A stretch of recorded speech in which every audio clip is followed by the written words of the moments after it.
bisa mendefinisikan lebih jelas terkait tujuan hidup saya. Harus beribadah seperti apa, terus juga katakanlah dalam jangka waktu yang pendek, jangka waktu yang dekat, katakanlah 1 tahun ke depan, saya bisa ke situ. saya lebih jelas lagi. Katakanlah 1 tahun ke depan. Itu Mas Gading. Oke. Lalu pertanyaan yang terakhir nih. Persoalan terberat apa yang pernah Mas Brian alami selama ini? Persoalan terberat? Ya, persoalan terberat, masalah terberat yang Mas Brian pernah alami selama ini. Sejauh ini sih perihal melawan diri sendiri ya. Melawan diri sendiri ini sangat-sangat berat. Melawan ego, terus juga melawan rasa malas, itu hal-hal yang sangat berat bagi saya untuk saat ini. Oke. Nah, ini buat teman-teman semua ya. Ini sebagai contoh. Saya tadi memilih 1 orang untuk menjawab 3 pertanyaan dari saya. Nah, seperti yang tadi saya sudah bilang di awal, tentunya tujuan hidup kita dan karakter kita, terus bahkan definisi sukses kita itu kan berbeda-beda. Nah, belum tentu jawaban Mas Brian tadi sama dengan teman-teman di sini. Ya kan? Belum tentu seperti itu. Karena kita semua punya tujuan hidup yang berbeda-beda. Nah, semua jawaban kita yang berbeda-beda itu ada satu garis besar yang harus kita pahami bersama, gitu kan? Nah, pada kesempatan kali ini telah hadir di tengah-tengah kita narasumber kita, Bapak Cahya Baskara Biltoni. Ya, beliau adalah seorang praktisi dan profesional yang sudah berpengalaman puluhan tahun.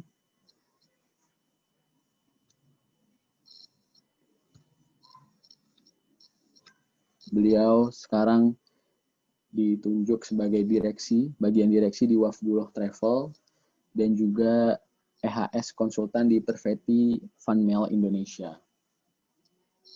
Nanti pada sesi pertama, kita akan mendengarkan penyampaian materi dari Bapak Cahya Baskara Biltoni selama kurang lebih 60 menit atau 1 jam. Lalu nanti di tengah-tengah penyampaian materi akan ada kuis berhadiah untuk 1 atau 2 orang pemenang. Lalu nanti di akhir sesi akan ada tanya jawab dengan peserta. Seperti itu. Itu untuk urut rundown acara kita pada pagi hari ini. Oke, untuk mempersingkat waktu, langsung aja kita masuk ke sesi yang pertama, yaitu sesi penyampaian materi. Bapak Biltoni sudah ready, Pak?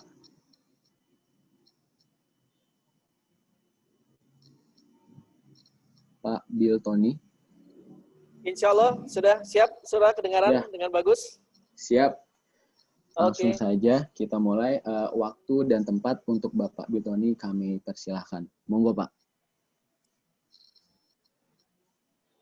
Assalamualaikum warahmatullahi wabarakatuh. Waalaikumsalam Rekan-rekan semua, wabarakatuh.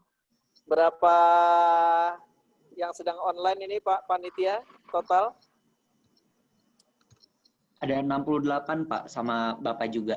68. Oke.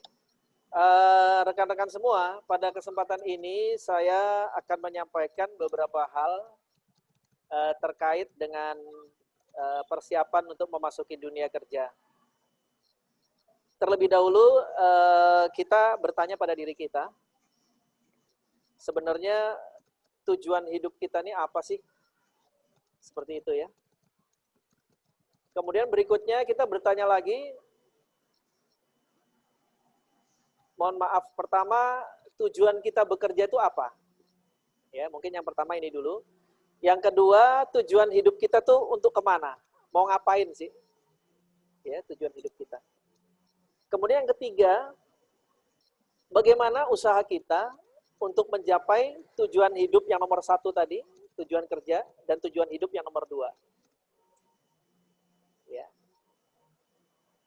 Nomor 4, bagaimana kita menerapkan dalam hidup kita dan lingkungan kita itu untuk bisa melaksanakan proses yang untung menguntungkan. Bahasa Inggrisnya itu win-win solution. Yang berikutnya nomor 5, bagaimana kita mewujudkan super team, bukan super me. Ya. Super me bukan super me temannya Indomie ya, super me itu gue yang super gitu. Tapi bagaimana kita mewujudkan tim kita yang super. Kemudian berikutnya adalah bagaimana kita bisa sustain. Ya, karena bisa orang bekerja di tahun pertama bagus, tapi di tahun kedua, tahun ketiga, tahun keempat, setelah dia mendapatkan yang dia inginkan menurut dia menjadi malas dan seterusnya. Bagaimana dia bisa sustain sampai selesai masa pensiun, bahkan dia tetap bisa sustain sampai setelah pensiun. Oke. Untuk menjawab itu, kita lihat slide pertama, ya.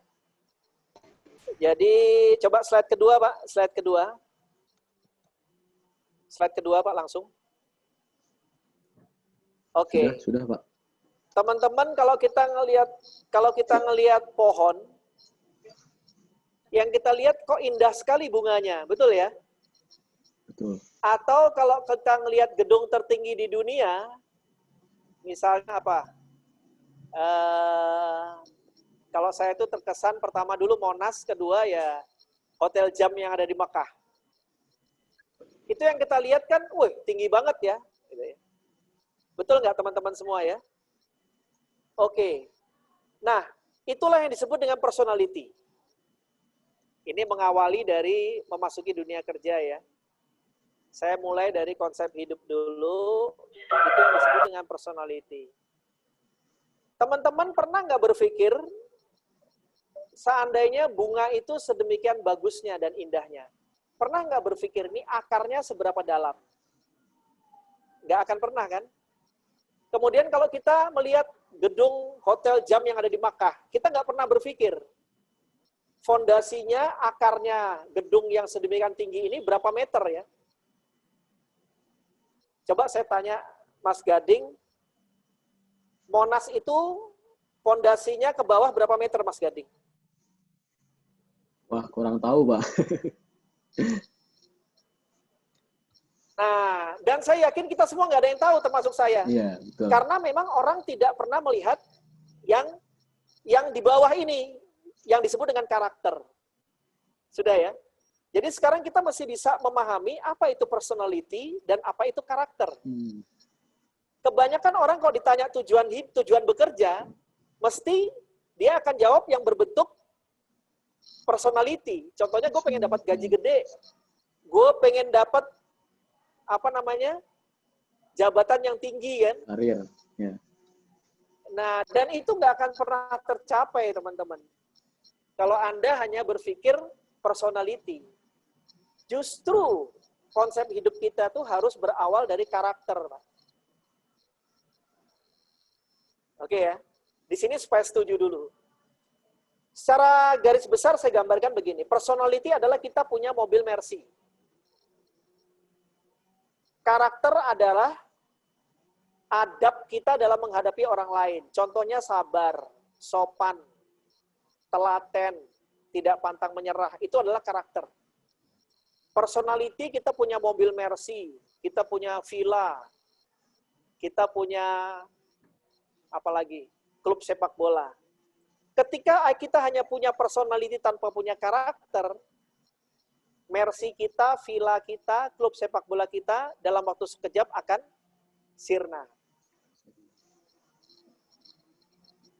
Tapi kalau kita nggak punya Mercy, nggak punya villa, nggak punya klub sepak bola, tapi karakter kita baik, semua itu bisa dimiliki dengan izin Allah, insya Allah. Oke ya. Terjawablah kenapa Michael Jackson matinya dalam keadaan kecanduan obat-obatan.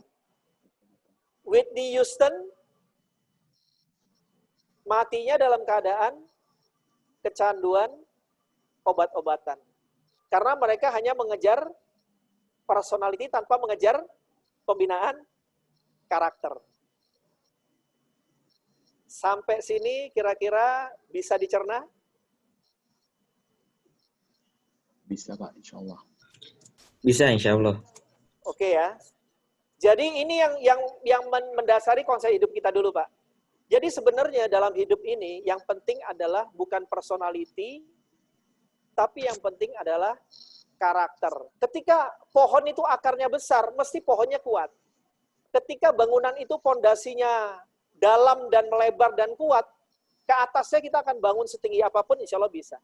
Tapi ketika kita hanya berpikir tentang apa namanya, tinggi bangunannya tanpa berpikir tentang tinggi pondasinya, dalam waktu sekejap bangunan itu akan roboh.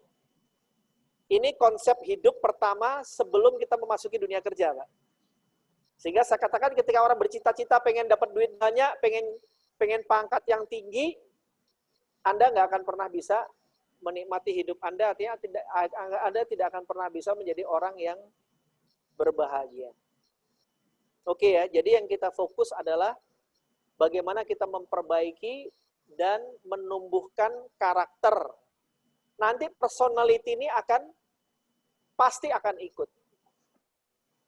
Contohnya Mas Bilton ini diminta menjadi presenter untuk acara pada pagi hari ini. Kalau saya orientasinya saya pengen dapat gaji gede, ini kan gratis, saya nggak akan ngisi. Betul nggak? Kalau saya hanya personality, saya nggak akan ngisi. Tapi kenapa saya terima ini? Bahkan saya siap dimarahin panitia. Karena saya mau membentuk karakter. Oke ya, itu personality dengan karakter.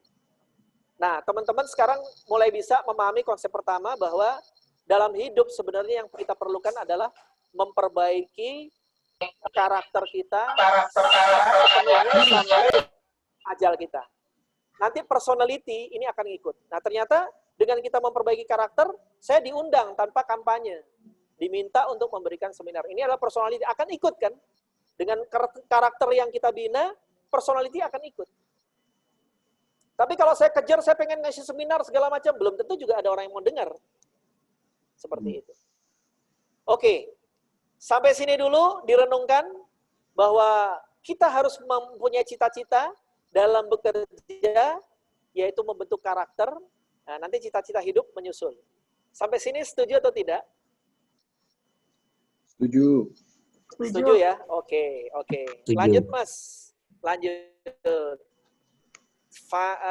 Yang berikutnya. Slide yang berikutnya.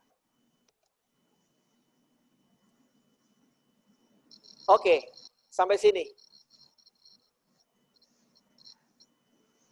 Langkah pertama untuk membentuk karakter, baik dalam bekerja maupun dalam segala hal, karena karakter ini kan apa ya namanya, melekat ya. Seperti saya, kondisi di tempat pekerjaan ya seperti ini, kondisi di luar tempat pekerjaan juga seperti ini. Karakter itu melekat dengan kita. Ya.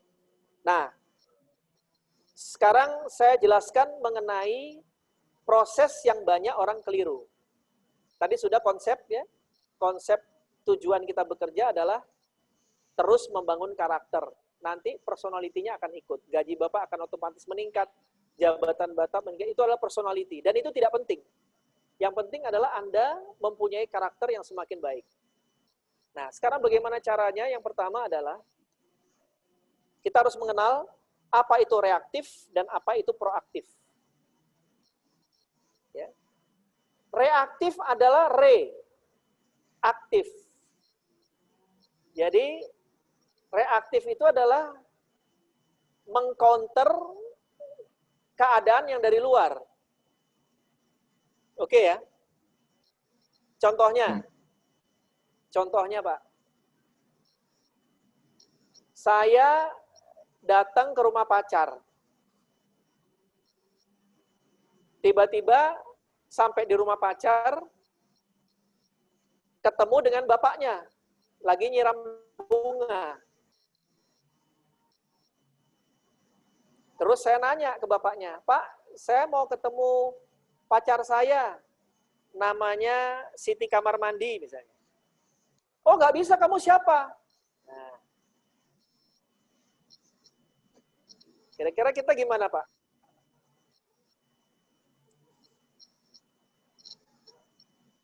Mas Gading kira-kira gimana kalau kayak gitu? Ya, kita menjelaskan lagi, Pak. Menjelaskan tentang siapa kita, terus ada keperluan apa, kenapa mesti ketemu. Namanya udah dibilang nggak ada. Ya, oke. Ah, sekarang kita dunia kerja nih. Ya, Kita ngelamar Pak. pekerjaan nih, Pak. Ngelamar pekerjaan nih. Terus kita ditolak, Pak. Atau kita udah kerja. Tugas pertama yang dikasih oleh bos kita, ternyata hasilnya jelek. Dan bos kita komplain, marah besar kepada kita. Nah, biasanya kita adalah mengcounter langsung dari apa yang kita lihat, betul ya? Betul, Pak. Nah, itu namanya reaktif. Kalau proaktif, jadi reaktif ini luar mempengaruhi kita, Pak. Reaktif ini luar mempengaruhi kita. Sekarang saya akan menerangkan mengenai proaktif. Nah, proaktif itu gini kasarnya, Pak. Ketika kita dipukul oleh orang, Mas Gading dipukul nih, pipinya plak. Apa yang dilakukan Mas Gading? Ya kalau langsung spontan langsung bales, Pak. Tapi kan kita lihat lagi. Iya, kurang ajar lo, sapel, dak lah.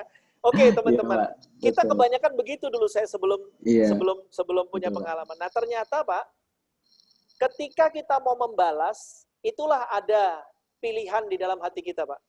Betul. Iya, Pak. Bisa kita membalas dia, bisa kita ngasih dia duit 100.000, bisa nggak, Pak? Bisa, Bisa kan pilihan di kita, Pak. Artinya begini, Pak. Jangan sampai, ini pengertian proaktif yang pertama ya. Jangan sampai tindakan kita itu dikendalikan dari luar, Pak. Karena saya dipukul, gue mukul dong. Oh, jangan, Bos. Yeah. Tindakan kita harus kita yang kendalikan, Bos. Ya. Ketika kita digampar, belum tentu harus kita menggampar, Pak. Oke ya, kira-kira seperti itu. Oke. Proaktif adalah tentukan sikap kita jangan dipengaruhi dari luar. Tentukan sikap kita berdasarkan apa yang kita akan lakukan. Pengertian pertama. Masih pengertian pertama, Pak. Orang yang proaktif itu selalu bermain di daerah cycle-nya. Contohnya begini, Pak. Ketika kita baru lahir, ya, pengaruh orang tua kepada anak itu berapa persen, Pak? Bisa dikatakan 100% ya. Kita pipis, kita nggak bisa ngapa-ngapain, orang tua kita yang membersihkan pipis kita. Kita BAB, orang tua kita memberikan. Nah, ketika anak itu sudah umur 15 tahun, Mbak, kira-kira berapa persen? Circle-nya orang tua untuk mempengaruhi anak. Semakin besar apa semakin kecil? Semakin kecil ya. Iya, Pak. Pak Gading aja yang mewakili peserta ya. Nah, ketika anak sudah umur 21 tahun, Mbak, diajak jalan sama bapaknya, ibunya, milih jalan sama temennya, Pak, bahkan malu. Artinya pengaruh orang tua semakin kecil lagi. Nah, ketika kita proaktif, Pak, kita bermain di mana pengaruh kita adalah paling besar. Jadi ketika anak itu kecil, disitulah pengaruh orang tua yang paling besar dalam mendidik anak. Nah, ketika kita memasuki dunia kerja, kita harus memanfaatkan circle of circumstances kita di dalam area yang kita diberi responsibility. Sudah, Pak ya? Saya untuk pekerjaan yang menyangkut expertise saya di bidang safety, health, and environment, ya Pak ya, saya yang mempunyai peran untuk mempengaruhi semua orang termasuk level CEO. Karena itu adalah area responsibility saya, Pak. Dan saya tidak pernah mau diganggu oleh orang lain. Oke ya. Artinya proaktif ada bermain di circle-nya dia, di daerah pengaruh dia. Saya nggak bisa, Pak, bagian share, safety, environment, and risk, saya ngatur-ngatur orang engineering nggak bisa, Pak. Saya hanya minta support. Nah, biasanya, Pak, kalau kita minta support dari departemen lain, pada saat departemen lain minta support dari kita, kita harus berikan yang terbaik apa yang kita punya untuk mereka. Nanti mereka akan punya seperti tabungan, seperti hutang budi lah, gampang gitu. Oke ya, jadi be proaktif, Anda jangan menjadi orang reaktif. Sikap yang Anda buat bukan berdasarkan pengaruh dari luar, tapi berdasarkan sesuatu yang memang sudah Anda pikirkan dengan matang. Ingat, bermainlah di daerah pengaruh Anda. Jangan bermain di daerah luar pengaruh Anda. Termasuk dalam pekerjaan, makanya ada pekerjaan itu ada rules, aturan main, ada responsibility, tanggung jawab, dan ada accountability, tanggung gugat. Nah, Mas Biltoni sudah level manager sekarang, saya. Ketika saya dulu jadi supervisor, fungsi responsibility-nya banyak, fungsi accountability-nya sedikit. Ketika saya sudah mulai masuk ke manager, fungsi responsibility-nya juga makin banyak, fungsi accountability-nya juga lebih besar. Tapi responsibility-nya bisa saya delegate ke anak buah. Tapi accountability-nya justru yang tadinya supervisor saya menggantungkan pada manajer saya, sekarang saya yang take accountability. Dan accountability itu aslinya ada pada pimpinan tertinggi perusahaan. Kenapa direktur dan manajer gajinya lebih gede? Karena fungsi accountability CEO diambil oleh mereka. Paham, Mbak ya? Jadi ketika Anda digaji lebih gede, fungsi accountability-nya Anda itu akan lebih besar. Apa sih, Mas, accountability? Oke.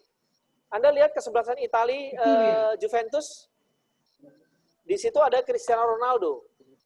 Pelatihnya baru dipecat ya? Iya, Pak. Betul. Loh, kalau pelatihnya yang dipecat kok bukan Ronaldonya? Karena pelatih itu punya fungsi accountability, Pak. Paham ya? Oke ya. Nah, ketika ada kecelakaan di suatu perusahaan, itu yang dipanggil adalah pimpinan tertinggi perusahaan. Saya sebagai ahli di bidang keselamatan kerja, mewakili pimpinan tertinggi perusahaan kalau ada investigasi kecelakaan dan pelaporan kecelakaan. Seperti itu. Oke ya. Oke, Pak. Yang belum di-mute, coba di-mute dulu ya. Agak mengganggu suaranya. Yang peserta yang belum di-mute, coba di-mute. Jadi di sini adalah teman-teman dengan proaktif ini sudah mengenal istilah accountability ya. Dan Anda nanti suatu saat akan ditunjuk oleh perusahaan mempunyai accountability terhadap sesuatu hal. Kalau baru masuk mungkin masih baru responsibility, tapi ketika sudah Anda dipercaya, Anda akan bisa menerima fungsi accountability. Oke. Jadi pengertian proaktif yang pertama adalah bahagiaan diri Anda jangan berdasarkan yang Anda lihat. Jangan berdasarkan lingkungan yang ada di tempat Anda, tapi Anda tentukan sendiri. Bagaimana caranya nanti kita lihat dalam step berikutnya. Sudah ya? Sudah, Pak. Sampai sini pengertian proaktif yang pertama bisa Insya dipahami? Allah bisa, Pak. Oke. Ini kadang-kadang antara slide yang ditampilkan dengan yang saya jelaskan banyak nggak adanya di slide. Jadi kalau yang nggak ngikuti nggak akan bisa. Kalau cuma baca nanti nggak akan bisa menangkap esensinya. Oke ya. Jadi yang pertama tadi adalah konsep apa namanya? Personality dengan karakter. Nah, cara membentuk karakter yang pertama adalah jangan menjadi orang yang reaktif, baperan, tapi jadi orang yang proaktif. Yang pertama adalah selalu bermain di daerah pengaruh. Seperti tadi, ketika orang tua anaknya kecil, pengaruhnya masih besar. Tapi ketika anaknya udah makin besar, apalagi udah punya istri, bapak mau ngatur, anak bapak nggak bisa. Nggak didengerin, Mbak. Oke. Nah, pengertian proaktif yang kedua, Mbak. Orang Indonesia maupun orang-orang luar negeri paling gampang bikin cita-cita. Ya, Ya, saya tanya sekarang, Mas Gading, cita-citanya apa? Cita-cita saya menjadi seorang pengusaha sukses, Pak. Oke, pengusaha sukses. Sekarang saya kasih gambaran gini Pak ya, untuk gampangnya menerangkan yang saya maksud. Banyak orang bisa menentukan target Pak, tapi sangat banyak orang yang nggak pernah bisa memenuhi target. Saya tanya Mas Gading, kenapa ya? Karena kurangnya ini menurut saya ya Pak, kurangnya komitmen dan kurangnya apa ya, keras pada diri sendiri gitu Pak. Oke. Jawaban nggak ada yang sebenarnya. Jadi begini Pak, saya ambil contoh. Al-Quran itu, ini bagi yang muslim ya, Al-Quran itu ada 30 juz. Betul ya Mas Gading ya? Betul Pak. Mas Gading ini mewakili peserta. Kemudian 30 juz itu, satu juznya 10 lembar. Betul. Ini bagi yang bukan muslim, sebagai pengetahuan ya. Berarti 30 juz ada 300 lembar, 300 betul ya? lembar. Betul Pak. 300 lembar berarti 600 halaman, betul ya? Betul. Nah, sekarang begini Mas Gading. Saya pengen baca Quran, khatam, setahun sekali. Ya, itu cita-cita dan target.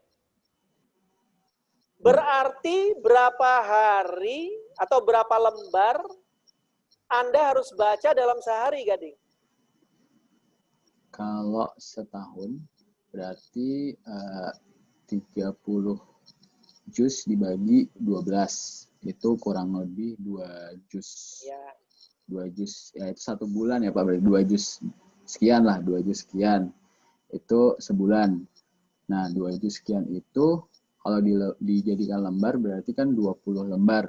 Nah, berarti satu harinya itu hampir satu lembar, Pak. Setengah. Gampangnya gini aja. Oke. Ya gitu. Kayak itulah intinya, Pak.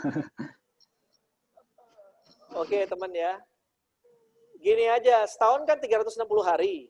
360 hari. Iya kan? Quran tadi kan 300 lembar kan?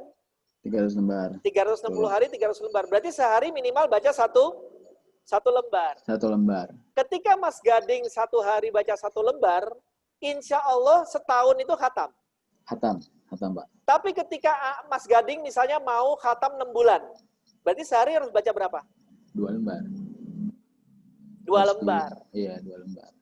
Nah, teman-teman ini satu ilmu lagi ya. Proaktif adalah translate your goal to day by day activity. Udah kan? Mas Ya, Biltoni sekarang punya kontrakan 15 pintu, Mas Gading. Baik, Pak. Saya kerja di Boehringer 16 tahun. Berarti 1 tahun harus dapat 1 pintu. Harus dapat 1 pintu. Nah, ini saya lakukan, Mas Gading. Sekarang saya punya 15 pintu kontrakan. Alhamdulillah. Bisa paham? Gimana jawaban Mas Gading tadi yang pertama dengan yang sekarang? Kira-kira beda nggak? Beda ya? Pak. Beda. Banyak orang bisa menentukan cita-cita, tapi tidak bisa mencapai karena tidak menerjemahkan dalam aktivitas harian. Iya. Nah, 15 pintu tadi ditranslate, Pak. Jadi dapat gaji bukan foya-foya, karena orang bisa dapat gaji, hidupnya akan disesuaikan dengan gajinya. Makin gede, gaya hidupnya makin gede. Nggak punya tabungan, Pak. Pensiun, gigit jari. Tapi ketika kita punya day by day activity atau yearly activity, saya setiap dapat bonus, nggak saya belikan apa-apa, Pak. Belikan emas, setelah cukup beli tanah, setelah cukup bangun pintu, 1 pintu, 2 pintu. Sehingga sekarang sudah punya 15 pintu. Kalau nggak dimulai dari dulu, Pak, ya nggak punya apa-apa. Betul, Pak. Hanya ngikutin gaya hidup. Jadi banyak orang bisa menentukan cita-cita, tapi tidak berhasil karena tidak mentranslate ke dalam aktivitas harian. Tadi saya ambil contoh, baca Quran. Ketika hari-harinya Anda nggak bisa baca satu lembar, mimpi kalau Anda bisa khatam Quran dalam setahun. Ketika Anda nggak baca dalam satu hari 2 lembar, mimpi Anda bisa khatam Quran 6 bulan. Oke?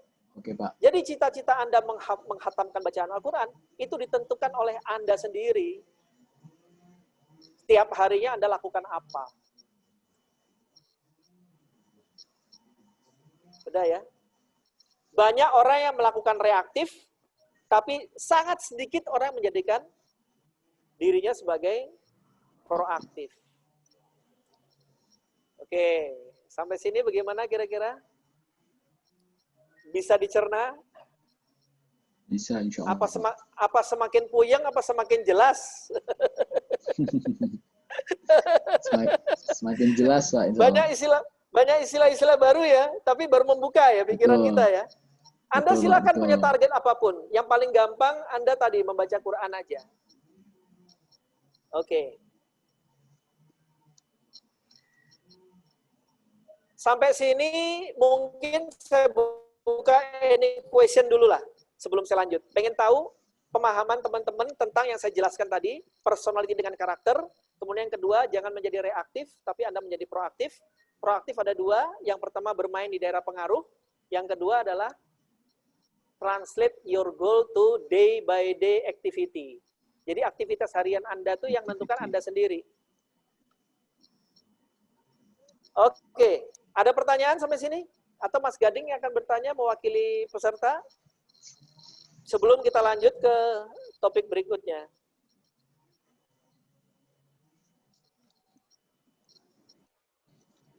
Teman-teman, ada yang mau bertanya? Silahkan.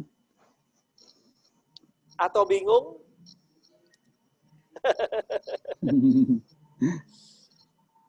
Tadi dicatat aja ya. Pertama personality, yang kedua adalah karakter. Saya menyarankan teman-teman supaya membangun karakter. Baik di luar di tempat kerja maupun di luar tempat kerja. Bagaimana membentuk karakter? Yang pertama, Anda jangan punya sifat reaktif. Tapi Anda harus punya sifat proaktif. Proaktif adalah Anda selalu bermain di daerah pengaruh Anda. Yang kedua adalah Anda punya target, terjemahkan target Anda dalam kegiatan aktivitas harian. Oke. Ini dalam pekerjaan, dalam kehidupan sangat esensial. Dan banyak orang nggak melakukan ini. Oke, kita lanjutkan kalau nggak ada pertanyaan, Pak. Slide berikutnya. Oh, ini ada, Pak. Satu pertanyaan nih. Oke. Saya bacakan ya, Pak. Oke. Pak, bagaimana kalau goal set sudah dibuat, tapi banyak dalam perjalanannya penuh distraction? Jadi sudah ada nih, Pak, goal setnya, tapi di tengah perjalanan menuju goalnya itu banyak distraction. Oke. Terus pertanyaan Oke, kita kedua. lanjutkan dulu ya. Oke, Pak. Dilanjutkan dulu saja. Ya. Enggak kok, pertanyaan kedua boleh. Pertanyaan kedua boleh. Nanti mungkin saya jelaskan di. Silakan. Ya. Oke, pertanyaan kedua. Mohon detailnya bermain di daerah pengaruh itu seperti apa? Oke. Detailnya bermain di daerah pengaruh. Nanti saya jelaskan lagi ya. Baik, Pak. Oke. Lanjut dulu slide-nya, Pak. Lanjut slide. Kok ngomong?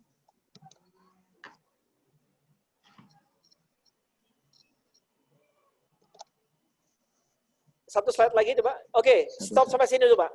Oke. Tadi pertanyaan yang kedua kan ini. Guru saya bodoh. Makanya saya gagal. Kan gitu kan? Iya. Iya nggak? Kan dia bilang banyak kendala kan? Udah punya goal set, goal setting, tapi tapi ternyata banyak kendala kan? Betul Pak. Sekaligus menjawab yang kedua, bagaimana bermain di daerah pengaruh? Oke, kita lihat, ini langsung menjawab nih Pak. Guru saya tuh bego, my teacher is so stupid. And that's why I fail. Karena itulah saya jadi gagal nih. Nah, itu kan banyak orang begitu Pak.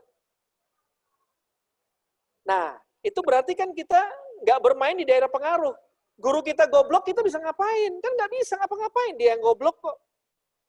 Tapi yang bisa kita lakukan adalah, I better study harder. No one to blame but myself. Saya harus belajar lebih rajin lagi. Saya nggak bisa nyalain orang lain. Guru saya goblok tuh kan nggak dalam pengaruh saya, Pak. Dia yang goblok kok. Kenapa saya yang susah? Yang bisa saya lakukan adalah saya belajar lebih keras. Mungkin sumbernya bukan dari guru itu, dari guru lain. Dan saya nggak akan nyalahkan orang lain. Menjawab dua-duanya sekaligus ya. Ini yang dimaksud bermain di daerah pengaruh, Pak. Kita nggak bisa dong nyalain guru kita. Habis guru kita sih kalau nerangin kurang enak, ya urusan dia itu, bukan urusan kita. Tapi bagaimana Anda bisa menguasai materi ini, kan nggak harus dari guru itu. Anda bisa cari sumber lain. Itu bermain di daerah pengaruh. Yang Anda mainkan bukan dari luarnya, tapi dari diri Anda. Itu yang namanya bermain di daerah pengaruh, Pak. Ketika ada sesuatu situasi yang jelek, Anda jangan minta situasinya yang berubah. Andanya yang harus berubah. Hujan nih, jangan, berhenti lo, gue mau keluar nih, nggak bisa. Kita lah pakai payung, bos.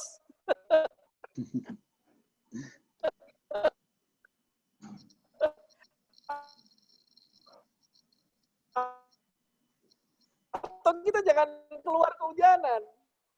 Paham ya? Itu yang dimaksud lah, Pak. Kita yang nentuin sendiri. Apa tadi? Bagaimana bermain di... Yang banyak kendala. Ya kendala tadi, Pak. Seperti yang saya bilang, kita mau keluar hujan. Ya sudah, kita yang berbuat.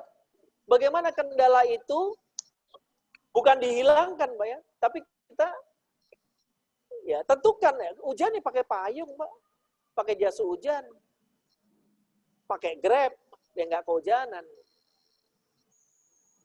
Dan pasti yakin Anda akan mendapatkan jalan keluar setiap kesulitan. Sebab ada ayatnya kan.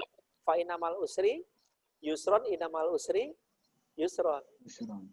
Tapi kebanyakan orang menyerah, Pak. Orang takut gagal, Pak. Oke ya, saya terangkan orang takut gagal itu adalah lebih jelek dari bayi, Pak. Bapak pernah lihat anak kecil belajar berjalan nggak? Pernah, Pak. Mas Gading pernah ya? Dia berjalan dengan dia jatuh, banyakan mananya, Pak? Dia berjalan, anak kecil belajar berjalan, banyakan jatuhnya, Pak. Tapi dia berdiri lagi, Pak.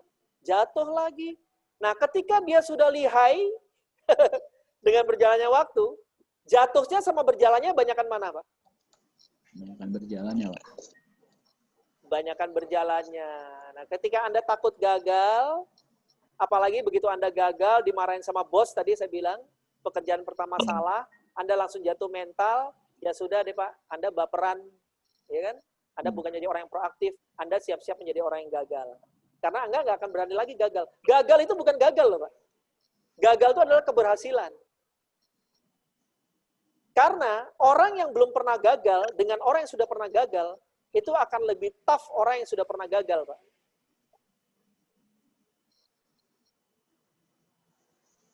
Bahkan kalau dalam Al-Quran, dalam Al-Hadis kan diterangkan kalau ada Allah menjumpai kaum yang tidak punya dosa, Allah akan memusnahkan kaum itu, mengganti kaum lain yang berdosa, kemudian dia tobat, Allah memberikan pengampunannya. Jadi hidup ini nggak ada istilah gagal, Pak. Gagal itu kan mindset orang. Mindset kita, gagal pun kita bilang berhasil. Makanya dalam istilah saya, Pak, nggak ada istilah sukses, Pak. Nanti kita lihat ya. Orang sukses tuh nggak ada, Pak. Di mata saya. Kenapa, Pak? Sekarang Anda coba saya tanyakan, Michael Jackson tuh sukses nggak, Pak?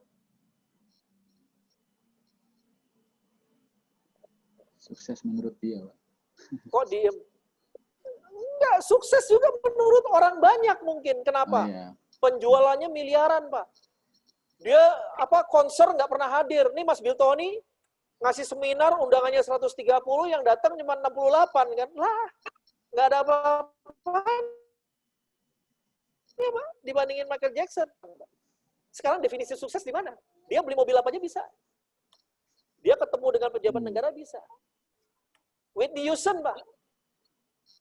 Terkenal, Pak. Anda bilang suksesnya. Saya bilang sukses, Pak. Orang banyak bilang sukses. Makanya jangan pakai kata-kata sukses, Pak. Sukses itu menipu. Karena apa? Personality. Ingat tadi ya.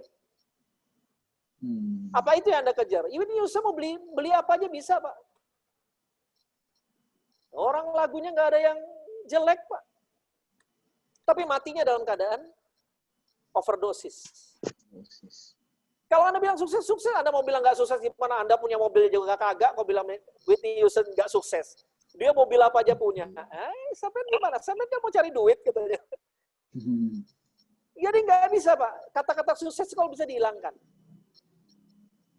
Karena sukses itu menjebak, Pak. Anda mau bilang sukses, orang punya mobil sukses. Orang punya rumah sukses. Orang punya apa sukses. Yaitu contoh aja Michael Jackson, Whitney Houston berarti sukses. Tapi hidupnya ketergantungan obat. Apa artinya, Pak, suksesnya dia? Kalau definisi suksesnya itu. Oke, mulai bisa tahu ya. Anda jangan sampai terjebak, Pak. Hanya ngejar duit, ngejar jabatan.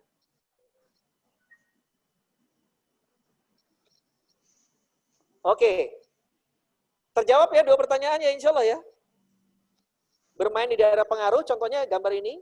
Dan tadi itu, saya sudah punya goal setting, tapi saya menemui kendala. Kendala itu sebenarnya hanya untuk apa ya? Menguji dan meningkatkan maturity kita. Tadi saya bilang, ketika orang itu gagal menghadapi banyak cobaan, dia akan semakin tough.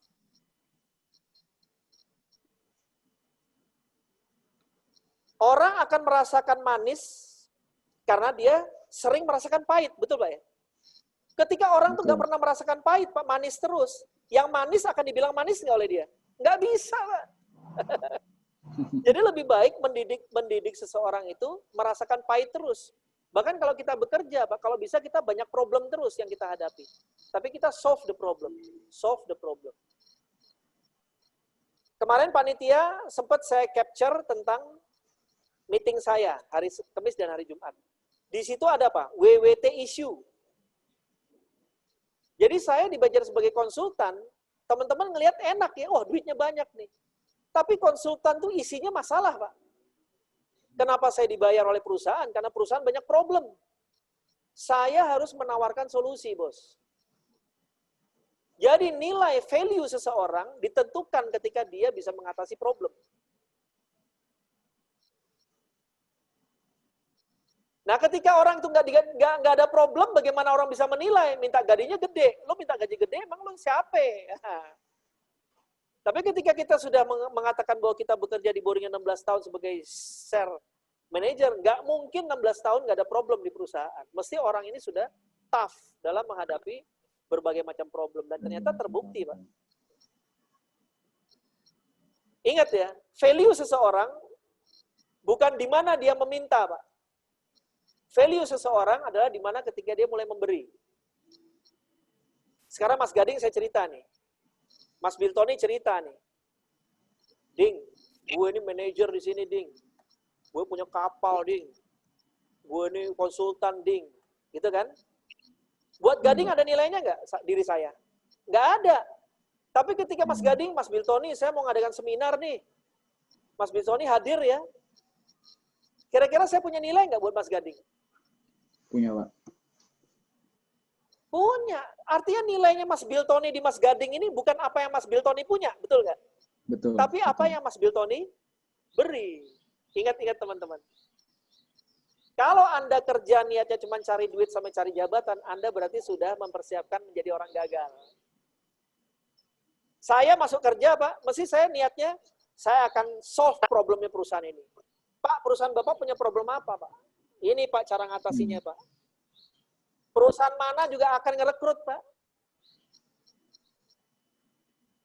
Jadi kita dari awal sudah niat untuk membantu perusahaan mengatasi problemnya dia. Bukan kita udah belum apa-apa udah minta gaji, bos. Nanti gaji itu datang sendiri. Saya selama ini nggak pernah minta gaji, bos. Dengan level saya sudah ada standar diberikan seperti itu. Oke ya? Oke, Pak. Catat value seseorang bukan apa yang dia punya. Tapi value seseorang, nilai seseorang adalah apa yang dia beri. Apa yang dia beri. Dan nggak peduli sedikit atau banyak, Pak.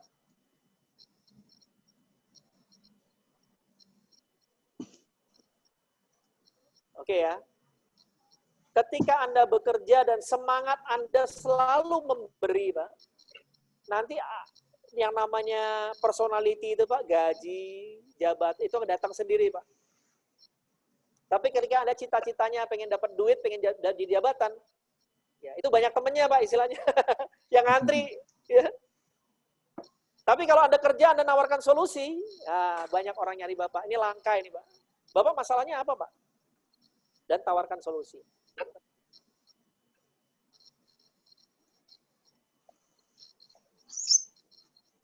Oke? Oke. Ini baru slide berapa ini, Pak? Waktunya sudah mau habis ya? Udah jam 11.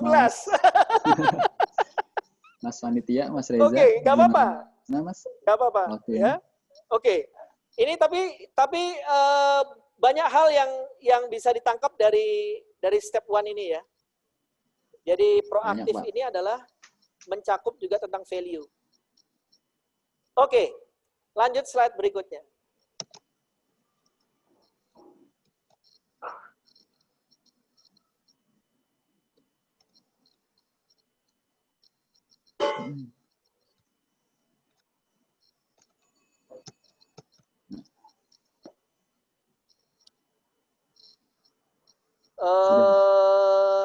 Lanjut, Pak.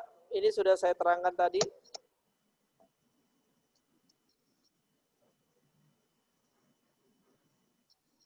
Lanjut, Ini, Pak. Pak. Lanjut. Lanjut terus.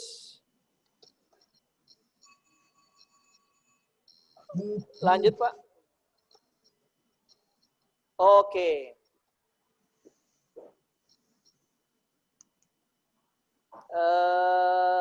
Sebentar, Pak. Kembali ke slide sebelumnya.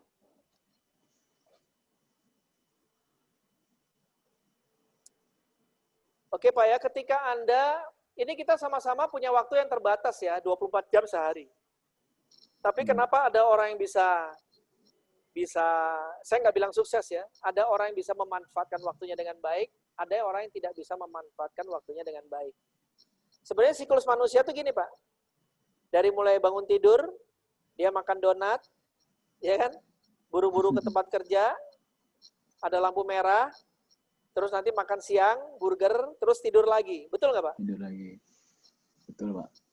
Ini nih tindakan orang yang seperti ini, Pak. Sama semua orang, Pak. Nah, tapi Bapak lihat ya. Tadi ada terselip tujuan hidup, Pak ya. Saya bantu Anda. Tujuan hidup Anda itu supaya arahnya adalah memberi, Pak. Kebanyakan mindset kita selama ini tujuan hidup kita adalah gue pengen punya ini, pengen punya ini, pengen punya ini. Artinya fokus ke diri sendiri. Tapi sekarang dibalik, Pak, tujuan hidup kita adalah menjadi, ini saya sarankan ya, Anda itu mempunyai value yang selalu meningkat sampai akhir hayat Anda. Value ya. Value, nanti saya jelaskan tentang value. Ketika Anda kecil, Anda bergantung pada orang tua. Ya. Ketika Anda semakin besar, Anda harus semakin memberikan peran Anda kepada orang tua, Pak. Itu nomor 1. Yang disebut dengan bakti pada orang tua gitu ya. Jangan sampai Anda jadi menteri, jadi presiden, orang tuanya nggak pernah ditengok, nggak pernah dikirimin duit. Ini poin pertama, Pak. Jadi orientasi itu jangan, gue pengen jadi orang kaya, enggak, Pak. Saya pengen menambah value saya.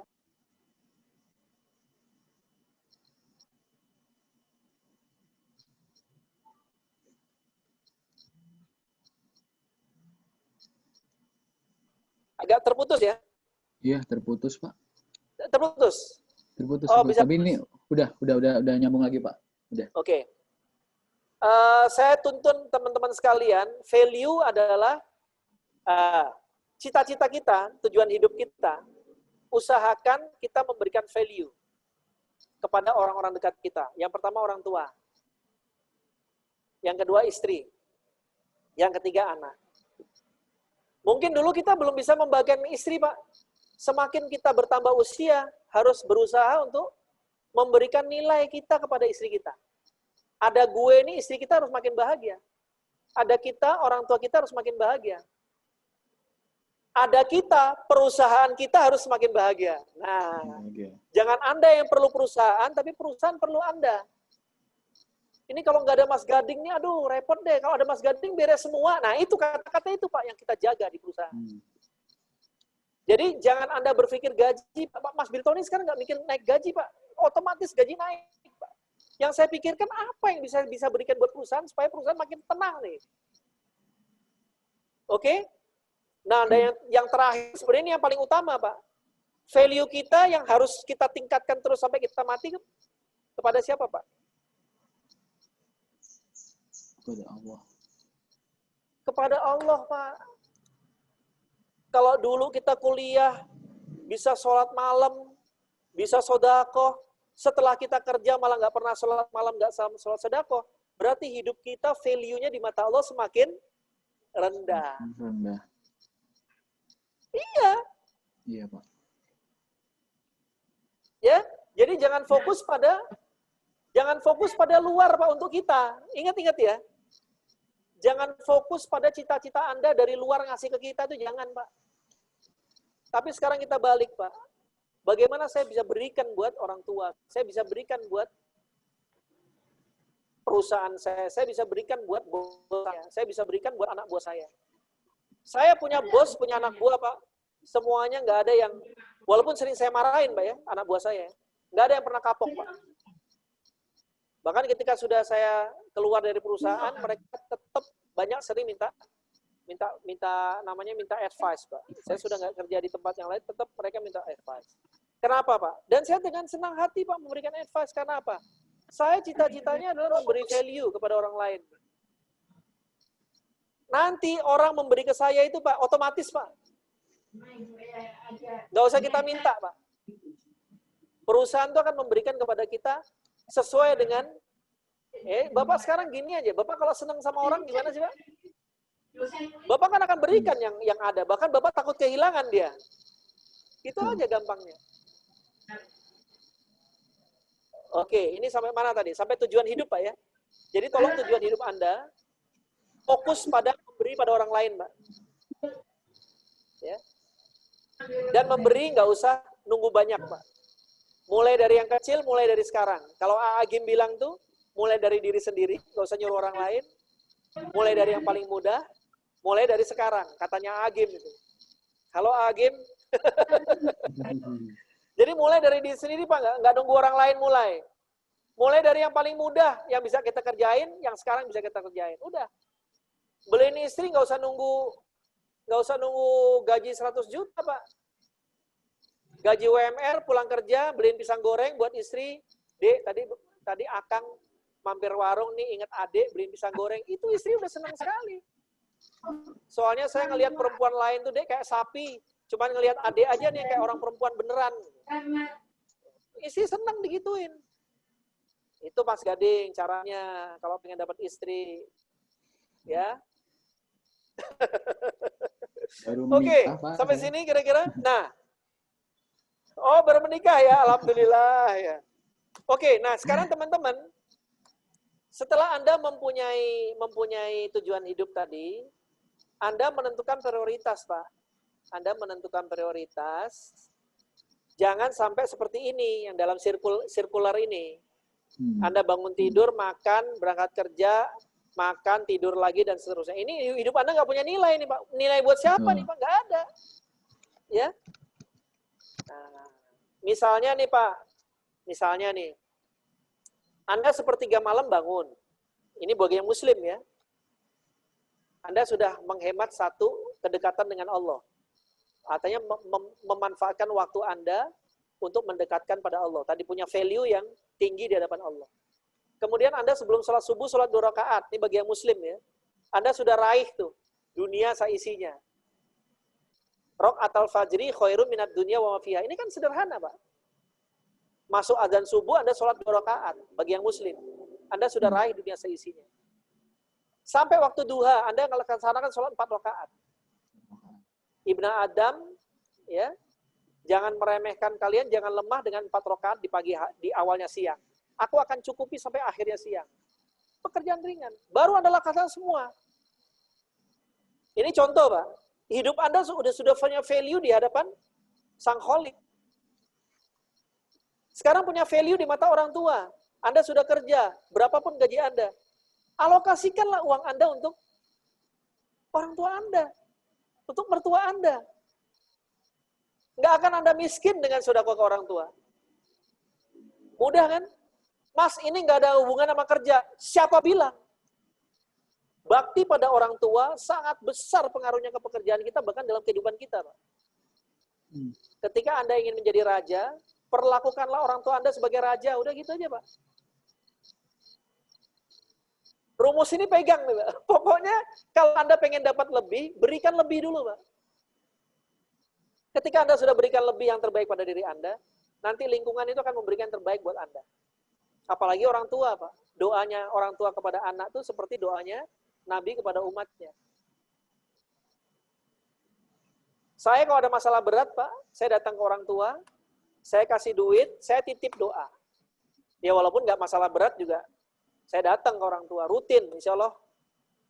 Kepada orang tua tuh kita memberikan walaupun sedikit buat, ya paling gampang ngasih uang, Pak. Nggak usah nyari buah, nyari apa, kasih duit nanti dia bisa beli sendiri. Dan bukannya kita makin miskin, Pak, makin kaya. Masalah hidup kita, cita-cita kita makin mudah. Kasih ibu sepanjang apa namanya? Sepanjang hayat. Sepanjang hayat. Jadi cita-cita Bapak jangan menjadi orang kaya, tapi cita-cita Bapak adalah bisa berbakti kepada orang tua, Pak. Itu aja. Masa kalah sama artis? Artis itu loh, bangun rumah miliaran buat orang tua, Pak. Nah, kita datang ke orang tua juga kagak pernah, Pak. Gimana mau sukses hidup lo? Apalagi kerjaan lo, gitu. Oke ya. Jadi, tujuan hidup adalah bagaimana saya bisa memberi lebih banyak kepada orang tua saya, kepada istri saya, kepada anak saya, kepada Allah, kepada bos saya, kepada tetangga saya. Jangan sampai Bapak nggak punya cita-cita untuk memberi. Hidup Anda tidak akan pernah punya nilai dimanapun Anda berada. Karena nilai seseorang, ingat, ketika dia sudah memberi. Value seseorang adalah ketika sudah memberi.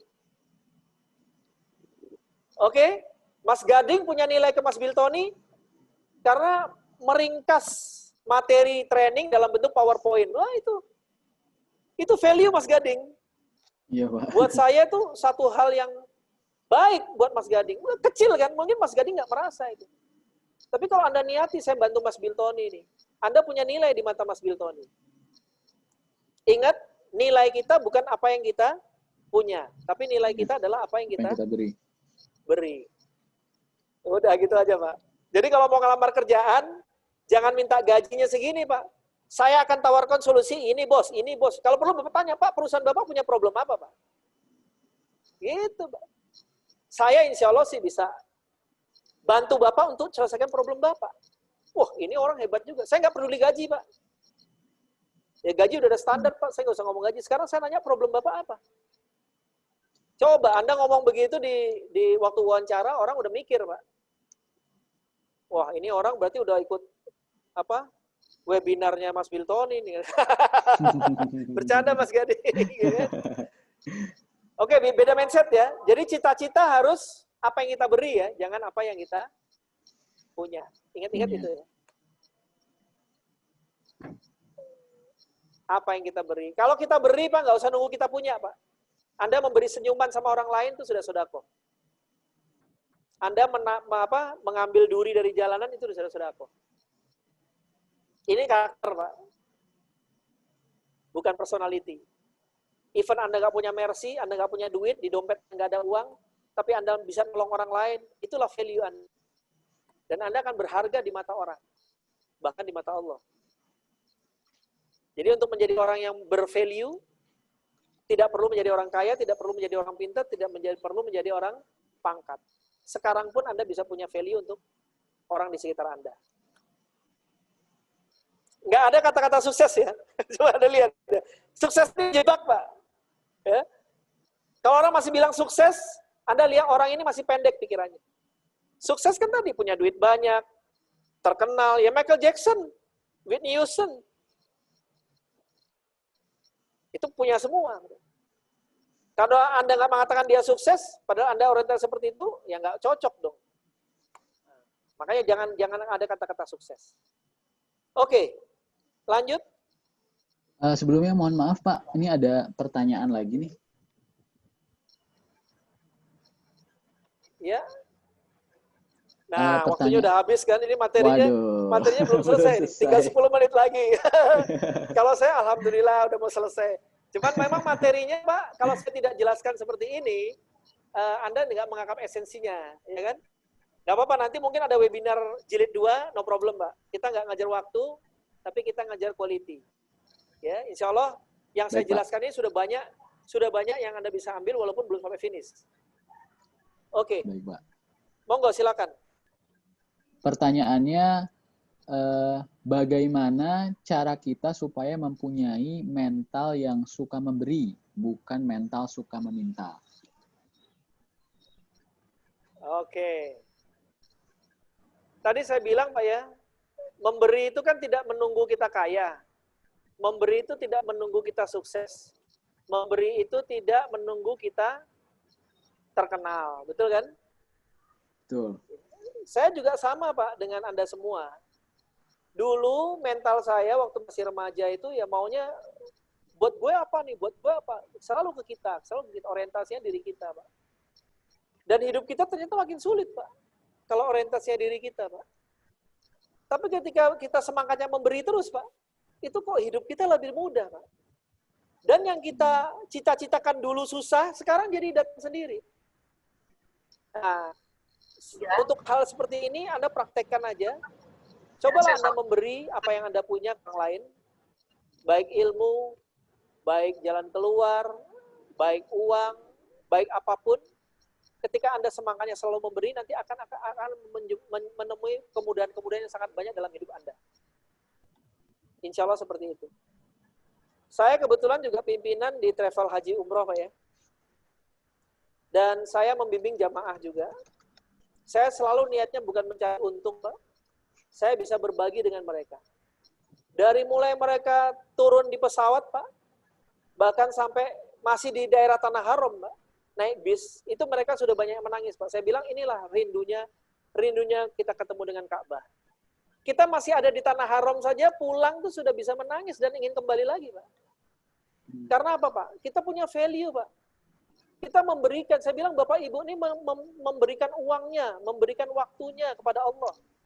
Bagaimana Allah menumbuhkan kecintaannya kepada Bapak Ibu bisa dirasakan sekarang. Walaupun ibadah haji umroh itu berat, ketika orang pulang, itu orang akan merasakan kerinduan yang sangat Pak. Itulah contoh bagaimana kita memberi Pak. Kita memberi kepada Allah. Kan? Walillahi ala nasi hijjul baiti man istata'a ilaihi sabila. Orang-orang yang berangkat haji umroh itu kan mendatangi khusus undangannya Allah mengambil. Ternyata mereka pulang akan mendapatkan kekayaan hati yang sangat besar. Bahkan rezekinya juga semakin banyak. Ini contoh salah satu dari semangat kita memberi. Sudah Pak ya? Saya datang memenuhi panggilanmu ya, labbaik Allahumma labbaik. Ini bagi yang muslim ya. Mohon maaf nih kalau yang bukan muslim ini sebagai pengetahuan. Jadi ketika kita banyak memberi Pak, nanti Anda akan merasakan. Hidup Anda akan berubah total. Makanya sekarang ada istilah manajemen langit kan. Ada orang buka restoran dikasih gratis. Dia menangkap pahala dari Allah. Sebenarnya itu semangat memberi Pak. Dan memang orang akan terbuka rezekinya dia sudah belajar memberi. Dulu zamannya Nabi Musa pernah oleh Allah diperintahkan untuk menanyakan seseorang di Bani Israel. Pertanyaannya begini Pak, kamu boleh memilih mudanya kaya, tuanya miskin sampai mati, atau mudanya miskin, tuanya kaya sampai mati. Nah, ternyata orang pemuda ini ditanya oleh Nabi Musa, mudanya kaya, tuanya minta miskin sampai mati. Ternyata dilihat sampai mati kaya terus. Nabi Musa nanya sama Allah, ya Allah, katanya kalau mudanya udah kaya, tuanya. Allah jawabnya apa? Lah iya, dia waktu saya kasih kaya, orang miskin dibantu, orang mau bikin pondok pesantren dibantu, orang kesulitan dibantu. Dan nanti kalau saya bikin miskin, siapa yang bantu orang itu? Nah, berarti ketika kita memberi, Pak, itu akan mempertahankan kenikmatan yang Allah berikan pada kita. Masya Allah. Ya, Anda yang paling tahu lah apa yang bisa Anda berikan untuk orang-orang dekat Anda. Oke, pertanyaan tadi mudah-mudahan menjawab ya. Yang paling tahu lah. Yang penting ini memberi. Orang-orang dekat Anda. Oke, waktunya sudah habis. Mohon maaf, Pak. Ya kan? Mohon maaf, ini waktunya sudah habis. 5 menit lagi mungkin, Pak Panitia? Tadi saya diginiin 10 menit lagi, Pak. Mas Reza 5 menit lagi ya? Banyak hal ya sudah ya? Ya, baik, boleh. Saya ulangi kata-kata kunci. Kata-kata kunci. Yang pertama adalah personality dengan karakter. Oke? Anda harus beda-bedakan personality, punya mercy, karakter adalah sifat sabar, menerima, tabah, dan sebagainya. Oke ya, itu. Kemudian reaktif dengan proaktif. Ya. Proaktif itu ada 2 macam. Pertama, bermain di daerah pengaruh. Jangan suka nyalain orang, salahin diri sendiri, kasarnya gitu. Guru gue bego nih, jangan begitu. Gue harus belajar lebih kencang. Itulah proaktif. Itu namanya bermain di daerah pengaruh, yang bisa kita kendalikan. Yang kedua, tentukanlah sikap Anda, kebahagiaan Anda pada diri Anda. Jangan pada orang lain. Dan translate your goal to day by day activity. Ini penting, Pak. Jadi, cita-cita Anda itu harus diwujudkan dalam sikap-sikap Anda, tindakan dalam harian. Kalau enggak akan tercapai. Kasarnya tadi, orang mau membaca Quran khatam. Terus berikutnya adalah, cita-cita hidup Anda adalah semangat memberi daripada semangat mendapatkan. Ya, itu adalah value. Value seseorang bukan ditentukan oleh yang dia punya, ingat, tapi apa yang dia beri, Pak. Ingat ini, Pak. Ya. Nilai orang itu punya nilai ketika dia memberi, Pak. Bukan orang punya nilai ketika dia punya, enggak. Ketika dia punya itu takdir dari Allah, Pak. Rezeki manusia sudah dibagi. Tapi ketika dia semangat memberi, disitulah dia punya nilai. Ya, oke. Ini baru sampai tujuan kerja dan tujuan hidup ya. Tapi waktunya sudah habis, Pak. Moderator, ya nggak apa-apa, Pak. Iya, Pak. Kan insya Allah ada nanti hari bisa esok. Kita, boleh ya, kita sambung, kita agendakan lagi untuk part 2, insya Allah. Ya, oke ya. Tapi kira-kira bisa diterima dan setuju ya, Bapak Ibu sekalian, Bapak-bapak, adik-adik? Setuju, Pak. Atau nggak setuju, boleh juga. Oke. Banyak hal mudah-mudahan yang baru, ya. Enak kan kalau ngomong sama praktisi yang sudah jalanin, Pak, daripada teori, ya. Betul. Kalau baca Pak. begini emang pusing, Mas Gading. Kemarin Mas Gading pusing nih, hubungannya apa dengan pekerjaan? Ternyata memang hubungannya sangat erat, Pak, ya. Cuman harus diterangkan, memang baru bisa berhubungan. Iya. Oke, Pak. Dari saya mungkin cukup sekian dulu, karena di sini waktunya sudah, silakan kalau ada yang mau bertanya, karena waktu tinggal 8 menit. Nanti kalau misalnya tidak cukup, Mas Gading, saya siap menerima untuk chatting by WA untuk pertanyaan-pertanyaan. Nanti insya Allah saya akan jawab dengan bahasa yang sederhana dan mudah. Oke. Demikian, baik, dan mungkin nanti baik. bisa jadi topik untuk yang webinar yang second half. Oke.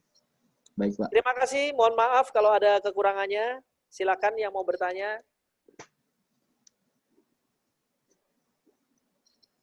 Atau feedback boleh juga untuk webinar yang kedua mungkin kalau diperlukan nanti. Terlalu cepat atau bagaimana ya?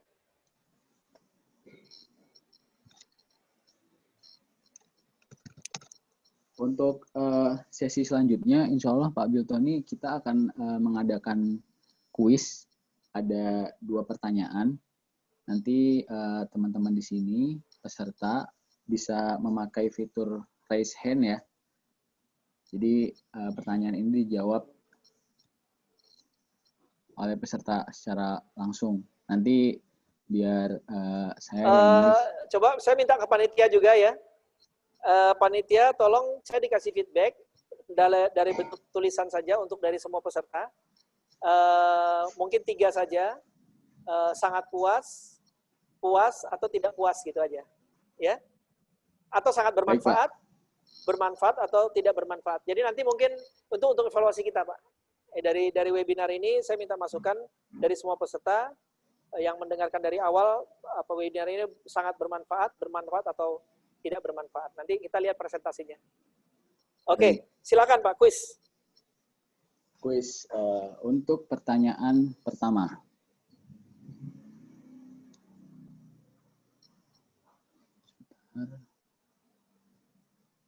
Sebutkan contoh perilaku reaktif dan proaktif. Ayo, belum ada nih yang angkat tangannya nih.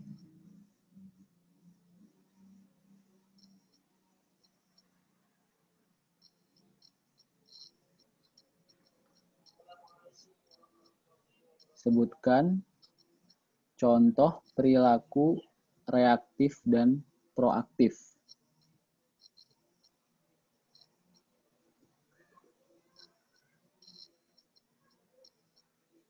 Atau mungkin langsung lewat chat aja, private ke saya.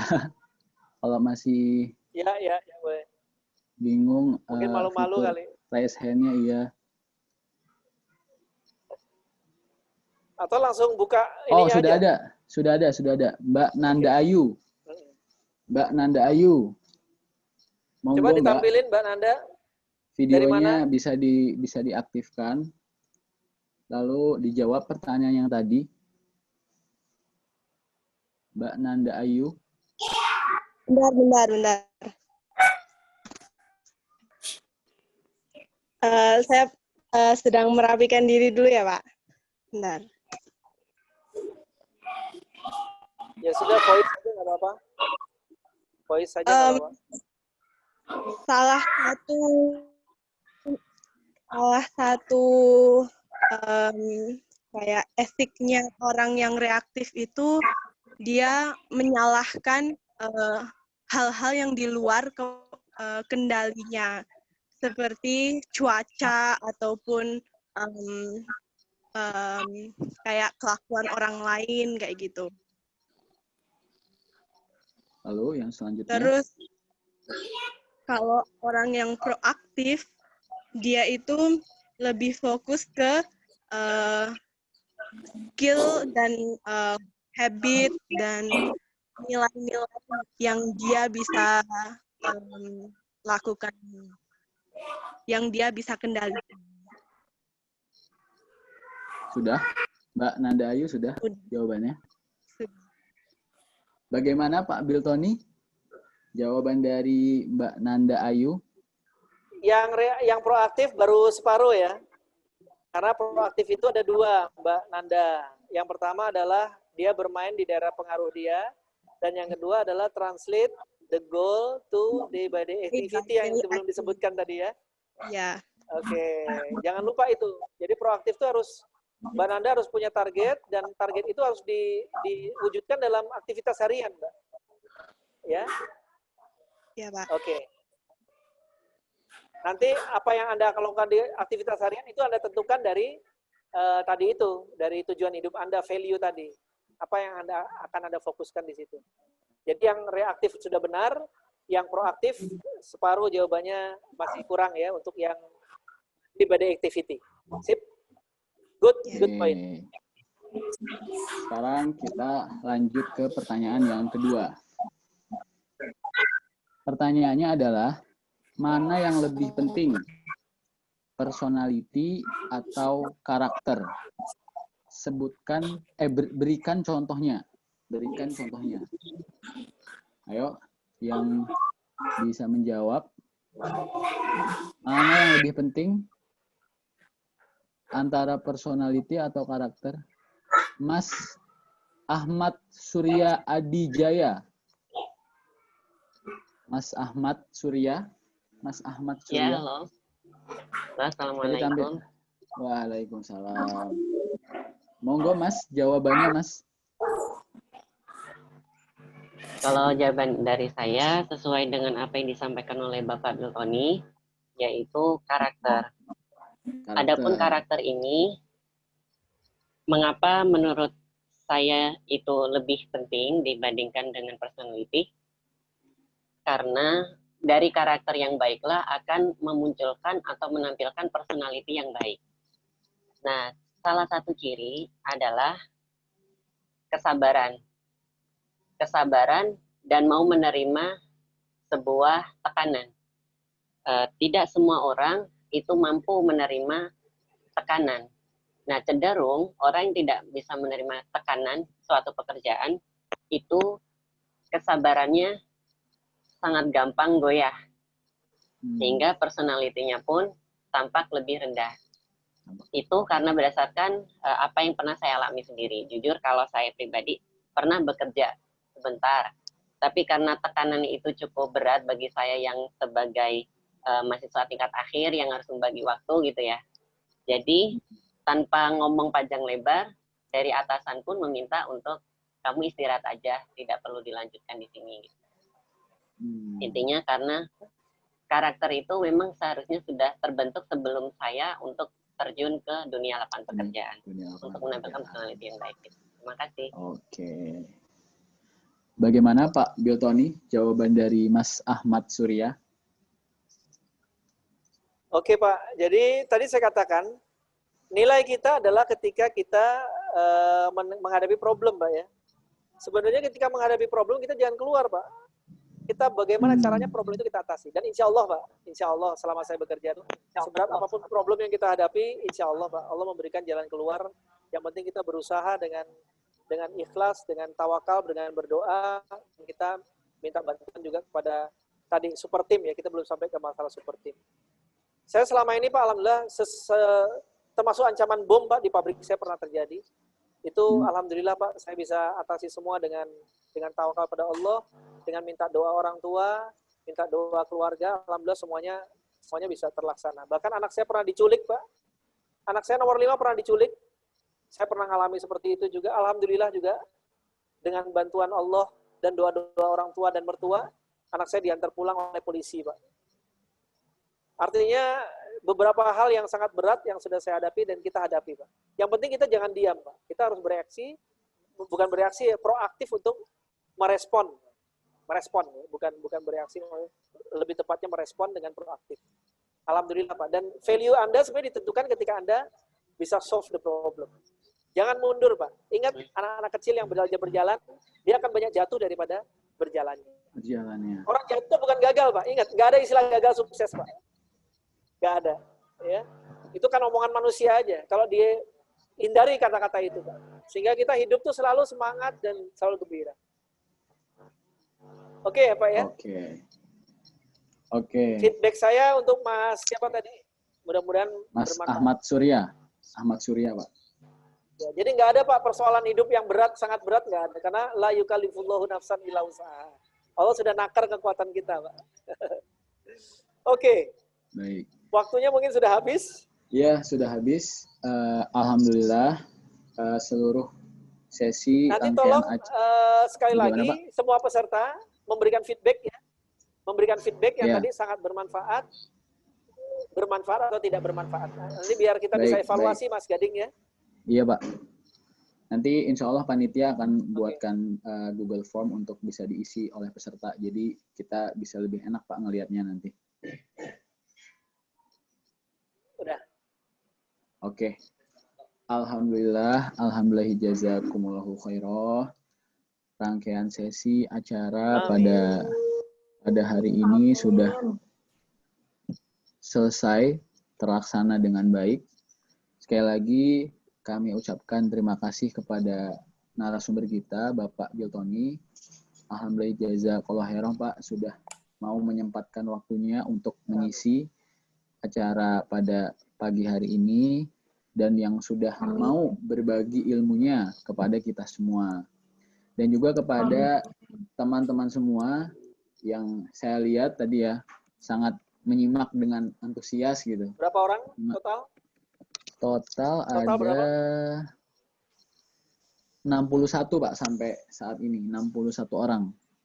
Oke. 61 orang yang sudah sangat dengan antusias menyimak pemaparan materi dari Bapak Biltoni. Untuk selanjutnya acara saya serahkan lagi kepada panitia, Mas MC, Mas Reza, untuk sekaligus menutup atau mungkin ada sedikit pengumuman dari panitia. Di Zoom meeting Dan itu deh. saya Dading pamit. Alhamdulillah jazakumullahu khairah. Akhirnya Assalamualaikum warahmatullahi wabarakatuh. Waalaikumsalam warahmatullahi wabarakatuh. Alhamdulillah jazakallahu khairan Mas Gading dan juga Pak Biltoni yang sudah mengisi acara ini, memberikan ilmu dan sangat banyak sekali pengalaman yang bisa kita serap ya, dan untuk menjadi bekal buat nanti kita bekerja. Kemudian saya juga mau mengingatkan untuk para peserta supaya jangan langsung leave habis ini, karena nanti saya akan memberikan link untuk mendapatkan sertifikat dan juga tadi feedback untuk pemateri. Kemudian juga saya mengingatkan kembali di tanggal 22 Agustus akan ada materi sesi kedua dari ASDK terkait tentang mempersiapkan karir untuk masa depan yang akan dibawakan langsung oleh psikolog di bidang industri dan organisasi gitu. Jadi memang sangat berpengalaman di bidang terkait pekerjaan gitu dan HR. Kemudian sekarang amal soleh semuanya menyalakan videonya. Kita akan foto bersama terlebih dahulu. Oke. Ini karena ada 3 slide, jadi nanti kita 3 kali ya fotonya. Slide yang pertama terlebih dahulu. Oke. 1, 2, 3. Oke.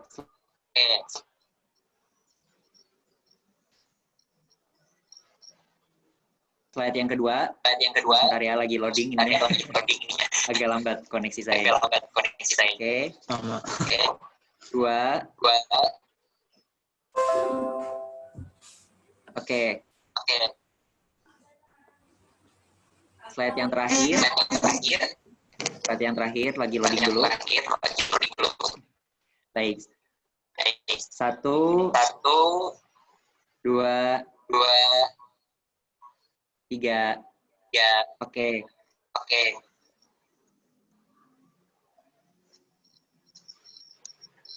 Buat para peserta selanjutnya bisa dilihat di kolom chat. Saya sudah mengirimkan linknya 10 menit. Jadi nanti setelah 30 menit ditutup gitu untuk mengisi sertifikatnya. Mas, Iya? cukup ya? Oh iya. Jazakallahu khairan Pak Biltoni sudah mengisi acaranya. Kalau mungkin banyak yang mau part 2-nya, mungkin nanti kita adakan juga yang part 2-nya. Baik, saya tidak akan langsung menutup, karena buat teman-teman yang masih mau mengisi linknya, bisa diisi terlebih dahulu. Namun saya tetap akan menutup ini. Terima kasih atas partisipasi aktifnya, teman-teman yang sudah menjawab, yang sudah memperhatikan materinya. Semoga materi ini bermanfaat dan memberikan keberkahan untuk kedepannya saat bekerja. Alhamdulillah jazakumullahu khairan. Saya ucapkan wassalamualaikum warahmatullahi wabarakatuh. Waalaikumsalam warahmatullahi wabarakatuh. Silakan diisi ya yang di kolom komentar, di kolom chat. Kalau sudah mengisi boleh dipersilakan meninggalkan Zoom meeting-nya.